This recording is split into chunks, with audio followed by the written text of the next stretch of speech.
Reginald in Houston, Texas. Hey, Reginald, what's on your mind today? Hey, thank you, Tom. Well, the 13th Amendment supposedly ended slavery in 1865, but they came out with the 13th Amendment that said you were free unless convicted of a crime, and that's what Texas took out the federal law in 1866. We found 95 bodies here, and I've been dealing with the convict lease system here, and these were people who were caught up in the convict lease system when I was working as a correctional officer. This particular site was one of the sites that they used in 1867. Once they reestablished the convict leasing system through a state legislature. What we're trying to do now here is to honor those 95 victims. And I just got back from Harvard doing a lecture. I did one at Texas A&M, University of Houston. And 2 weeks ago, I was in Boston doing this lecture, trying to get reparations. We're having a symposium here at Rice University. Excuse me, Reginald, are you trying to get reparations for those 95 victims or for everybody who has been a victim of this system? For the 95 victims in a special bill, but also reparations in general for, as we can talk about for the whole United States. So we start here in Texas here with a bill that's called Resolution 87, which opposes a constitutional amendment requiring a payment of reparations next of kin of certain victims of the state convict leasing system, which is those 95 bodies that we found that were caught up in that system, to give them some type of reparation. So we dealing with the state legislature in that particular Texas House Joint Resolution for them that could maybe carry over on a national level. Right.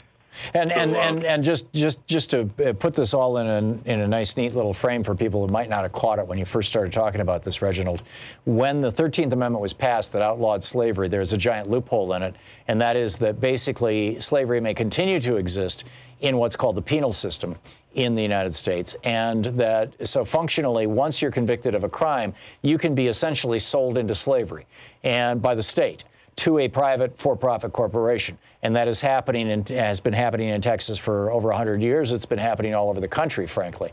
And I'm guessing in your opinion, certainly in mine, that should be outlawed. Yeah, and it's still a form of deny. You know, when I started working in the prison in 85, we had 33 prisons in 85. Now we have over 110 in Texas, okay? And you have more people in the penal system, more blacks in the penal system in that form of slavery than you had per capita that was in slavery during the slavery period and the antebellum period. So, you know, slavery, I call it slavery by a new name. And this symposium that we're having here, Tom, I'd love for you to be here and just want to tell the audience, and you can look me up on CLLPTX.us. That stands for Convict Leasing and Labor Project, and it's also archived at Rice University on the Reginald Moore Sugarland Convict Leasing. That we have a symposium called Capitalism and the Convict Leasing in the American South. And we have one of the authors who later is going to be there who worked with Douglas Blackman on Slavery by Another Name and some noted professors. And I'll be doing the opening remarks. And this is at Rice University, you know. And that's great, a big Reginald. Symposium of other scholars, like I say, capitalism and convict leasing in the American South. And that's the thing. That's the phrase to Google to find all this stuff. Yes, sir. You can go on. You can go on. Just go to glasscock.rice.edu/node.